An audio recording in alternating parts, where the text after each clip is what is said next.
नमस्कार दोस्तों। भारतीय राज्य व्यवस्था एवं शासन। टॉपिक राज्य की नीति के निदेशक तत्व।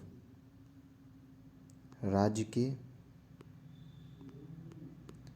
नीति के निदेशक तत्व।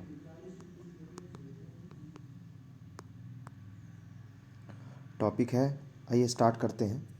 भारतीय संविधान के भाग 4 में अनुच्छेद 36 से 51 के तहत राज्य की नीति के निदेशक तत्वों का प्रावधान है और भारतीय संविधान में नीति निदेशक तत्व आयरलैंड के संविधान से प्रेरित है। आयरलैंड के संविधान से प्रेरित है। नीति निदेशक तत्वों की प्रकृति अनुच्छेद 37 से स्पष्ट होती है। ठीक है, इसके मुख्य पक्ष निम्नलिखित हैं। क्या है? नीति निदेशक तत्व में अनुच्छेद 37 में कहा गया है क्या कि नीति निदेशक तत्व के उपबंध न्यायालय द्वारा लागू नहीं है। ठीक है, न्यायालय द्वारा इसके उपबंध लागू नहीं है। दूसरा, इसके सिद्धांत देश के संचालन में मूलभूत हैं। देश के संचालन में मूलभूत हैं। ठीक है, और राज्य का वह कर्तव्य है कि वह इन सिद्धांतों को कानून बना करके लागू करे। यह राज्य का कर्तव्य है कि इनके जो सिद्धांत है उस पर एक कानून बनाए और उसको लागू करे। ठीक है, ये अनुच्छेद 37 में कहा गया। अनुच्छेद 38 में क्या कहा गया है, ये देखिए। अनुच्छेद 38 में कहा गया है, राज्य लोक कल्याण के अभिवृद्धि के लिए सामाजिक व्यवस्था बनाएगा। राज्य लोक कल्याण की वृद्धि के लिए सामाजिक व्यवस्था बनाएगा। लोक कल्याण की वृद्धि के लिए सामाजिक व्यवस्था बनाएगा। ठीक, नेक्स्ट 39वें में राज्य द्वारा अनुसरणीय कुछ नीति निदेशक तत्व हैं, जैसे पुरुष और स्त्री को समान रूप से आजीविका प्राप्त हो, भौतिक संसाधनों का वितरणकारी न्याय उपलब्ध हो, आर्थिक विकेंद्रीकरण हो, पुरुष और स्त्री को समान कार्य के लिए समान वेतन प्राप्त हो, बालकों हेतु कल्याणपरक कार्य आदि। ये अनुच्छेद 39 में नीति निदेशक तत्व में कहा गया है। ठीक है, कि समान कार्य के लिए समान वेतन, समान कार्य के लिए समान वेतन, समान वेतन प्राप्त हो, आजीविका समान रूप से आजीविका प्राप्त हो पुरुष और स्त्री को। ये अनुच्छेद 39 में कहा गया। अनुच्छेद 39 के क में कहा गया है कि समान न्याय, निःशुल्क विधिक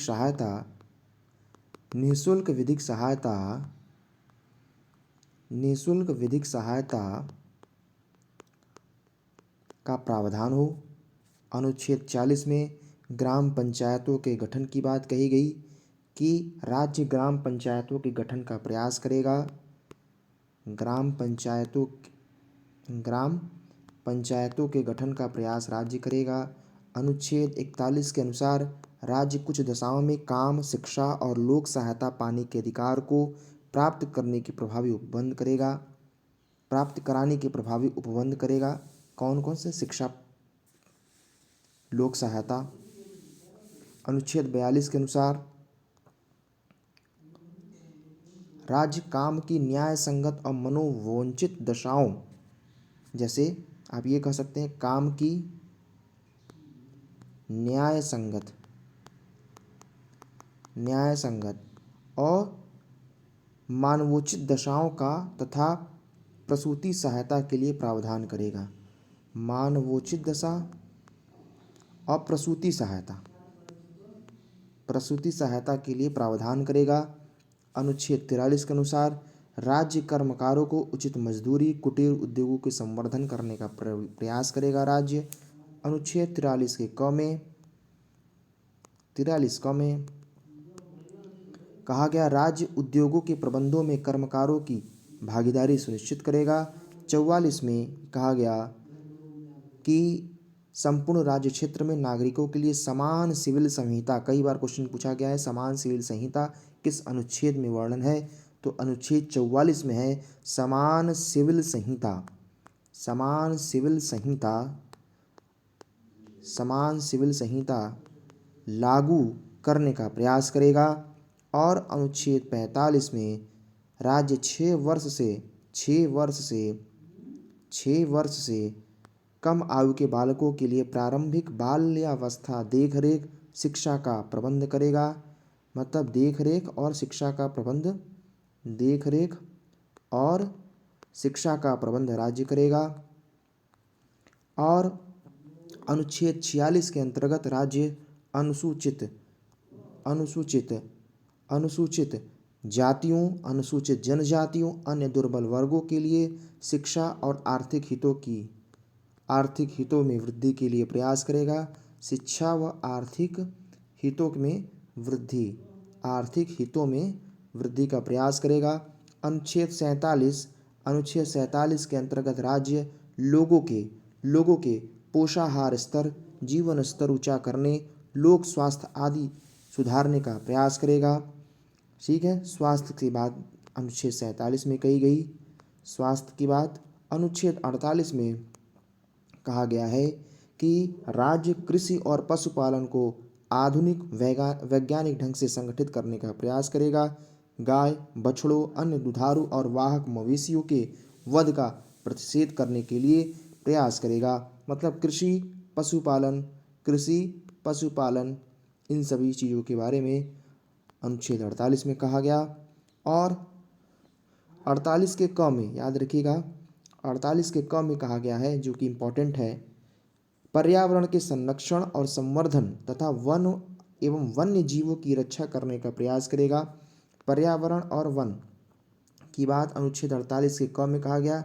पर्यावरण और वन्य जीव के बारे में अनुच्छेद 48 के क में कहा गया, उनकी रक्षा करना।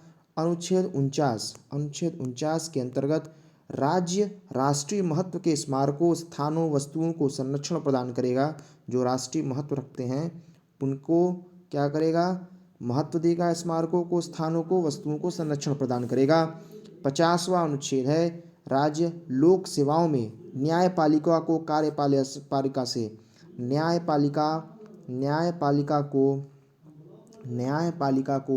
कार्यपालिका से कार्यपालिका से अलग करेगा। अलग रखने के लिए राज्य कदम उठाएगा। और अनुच्छेद 51 के अनुसार अंतर्राष्ट्रीय शांति और सुरक्षा की अभिवृद्धि का प्रयास राज्य करेगा कि अंतर्राष्ट्रीय शांति बनी रहे और सुरक्षा बनी रहे, इसकी अभिवृद्धि का प्रयास करेगा। अंतर्राष्ट्रीय शांति की बात कही गई। अब आपको बताएं कुछ हम मौलिक अधिकार और नीति निर्देशक तत्वों में कुछ डिफरेंस बताना चाह रहे हैं। मौलिक अधिकार और नीति निर्देशक तत्वों में डिफरेंस कुछ है। पहला, ये भाग 3 में है, ये भाग 4 में है। दूसरा, अमेरिका से लिया गया है, ये आयरलैंड से लिया गया है। ठीक है। तीसरा, इसकी प्रकृति नकारात्मक है, इसकी प्रकृति सकारात्मक है। नेक्स्ट है कानूनी रूप से मान्य है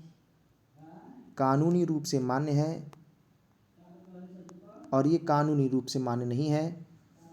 यह नैतिक और राजनीतिक मान्यता है। इसको नैतिक व राजनैतिक मान्यता नागरिकों को स्वतः प्राप्त है। यह नागरिकों को स्वतः प्राप्त है, जन्म से ही प्राप्त हो गया, नागरिकों को स्वतः प्राप्त है। और ये क्या है, नागरिकों द्वारा लागू करने के बाद ही, सरकार द्वारा लागू करने के बाद ही नागरिकों को प्राप्त है। सरकार अगर लागू करेगा तभी इस नागरिकों को प्राप्त होगा। व्यक्तिगत कल्याण को प्रोत्साहन मिला है। किसमें? मौलिक अधिकार में व्यक्तिगत कल्याण को प्रोत्साहन और इसमें सामाजिक एवं आर्थिक कल्याण की बात कही गई है। सामाजिक व आर्थिक कल्याण की बात कही गई है। ठीक है, आइए कुछ क्वेश्चन पूछ लेते हैं। अच्छा हाँ, ये भी बात है, एक मौलिक अधिकार वाद योग्य है, उल्लंघन करने पर न्यायालय द्वारा इन्हें लागू कराया जाता है, और नीति निदेशक निदेशक तत्व वाद योग्य नहीं है, न्यायालय द्वारा लागू नहीं कराया जा सकता है।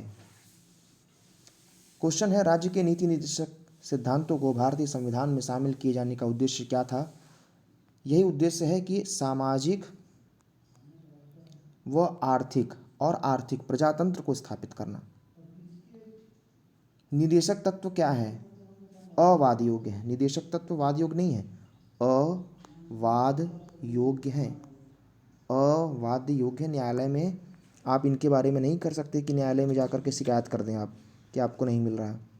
कल्याणकारी राज्य की संकल्पना का समावेश भारत के संविधान में नीति निदेशक तत्व में निहित है।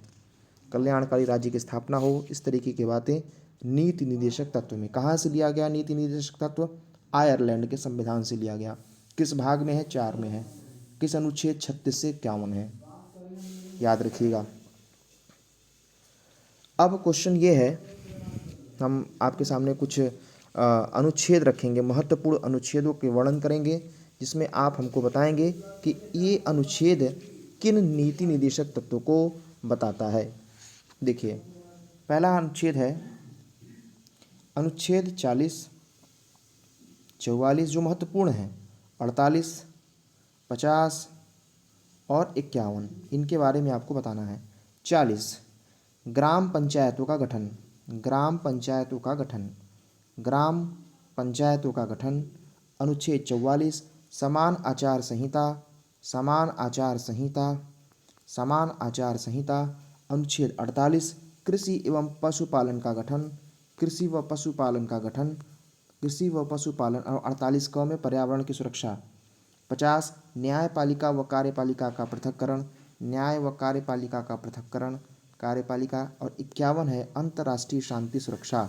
अंतर्राष्ट्रीय शांति व सुरक्षा, शांति सुरक्षा, ये है संबंधित। ठीक है, नेक्स्ट क्वेश्चन है अनुच्छेद 39A, 40, 44 और 48। 39 में समान न्याय निःशुल्क विधिक संहिता। 40 में ग्राम पंचायत का गठन, ग्राम पंचायत। 44 समान नागरिक संहिता, विधि समान सिविल संहिता। 48 में है कृषि व पशुपालन, कृषि व पशुपालन। ठीक, अगला है फिर से आपके सामने 39 का ए, 48, 40 और 39 का घ। इनके बारे में है 39A समान न्याय। 48 के बारे में कहा गया कृषि व पशुपालन, कृषि व पशुपालन। 40 के बारे में कहा गया ग्राम पंचायत का गठन, ग्राम पंचायत का गठन। और 39 के घ में कहा गया पुरुष और स्त्री दोनों को समान कार्य के लिए समान वेतन हो। समान कार्य के लिए समान वेतन की बात कहा गया। अगला, मनरेगा कार्यक्रम निम्नलिखित में से भारतीय संविधान के किस अनुच्छेद को लागू करने हेतु लाया गया है? अनुच्छेद 43 को लागू करने के लिए लाया गया। भारतीय संविधान के तहत भाग 4 में राज्य के नीति निदेशक तत्वों के अंतर्गत अनुच्छेद 41 के तहत उपबंधित है कि राज्य अपनी आर्थिक सामर्थ्य, विकास की सीमाओं को भीतर काम पाने के अधिकार को प्राप्त कराने का प्रभावी उपबंध करेगा। साथ ही इसी भाग के अनुच्छेद 43 में कहा गया कि राज्य उपयुक्त विधान व आर्थिक संगठन द्वारा किसी अन्य रीति से कृषि के उद्योगों को, अन्य प्रकार से सभी कर्मकारों को काम, निर्वाह, मजदूरी स्तर, जीवन स्तर, अवकाश का संपूर्ण उपभोग सुनिश्चित करने वाली काम की दशाएं प्रदान करने का प्रयास करेगा। तो मनरेगा जो है वह अनुच्छेद 39 को भी लागू कराने के लिए प्रयास में लाया गया था। मनरेगा कई बार क्वेश्चन पूछा गया है ये। ठीक है,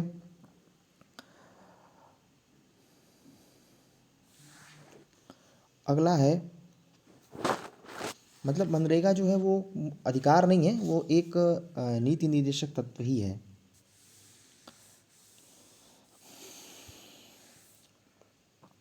अगला है, आप इन चारों में से बताइए कि कौन सा नीति निर्देशक तत्व नहीं है। गाय का संरक्षण, गौ संरक्षण, पर्यावरण संरक्षण, मद्य निषेध, या 14 वर्ष की आयु तक बच्चों को निःशुल्क शिक्षा। तो 14 वर्ष तक के आयु के बच्चों को निःशुल्क शिक्षा ये एक मौलिक अधिकार है। गौ संरक्षण की बात 47 के तहत, अरे सॉरी, मद्य निषेध 47 के तहत, गौ संरक्षण की बात 48 के तहत, पर्यावरण की सुरक्षा 48 क के तहत ये बातें कही गई हैं। ठीक है। संविधान के किस अनुच्छेद के द्वारा उद्योग के प्रबंधन में कर्मकारों की भागीदारी का प्रावधान किया है? 43 का ए। ठीक है। भारत में न्यायपालिका का कार्यपालिका से पृथक्करण किससे संबंधित है? यह राज्य के नीति निर्देशक तत्वों द्वारा है, अनुच्छेद 50। और अंतर्राष्ट्रीय शांति और सुरक्षा के लिए 51। ठीक, मिलते हैं नेक्स्ट वीडियो में, तब तक के लिए नमस्कार, जय हिंद, जय भारत।